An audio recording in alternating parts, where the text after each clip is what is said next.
মাসানি হইতেছে সাতটি। এই সাতটি হইল শুদ্ধ মানুষের ইন্দ্রিয়সমূহ। জীবরূপে প্রত্যেক মানুষ সাতটি ইন্দ্রিয় লাভ করিয়াছে, কিন্তু মাসানি রূপে অর্থাৎ উহাদের দ্বিতীয় সংস্করণ রূপে লাভ করে নাই। ইন্দ্রিয়গুলির সঠিক ব্যবহার দ্বারা সাধক তাহার প্রত্যেকটি ইন্দ্রিয়ের নবসংস্করণ সিদ্ধগুরু হইতে লাভ করিয়া থাকেন।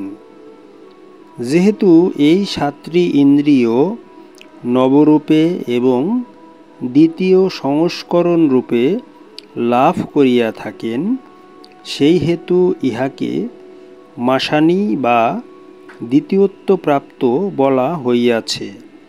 আর এই সাতটি ইন্দ্রিয় তথা সপ্ত মাসানি হচ্ছে চক্ষু, কর্ণ, নাসিকা, জিহ্বা, দেহ, কথা এবং মন।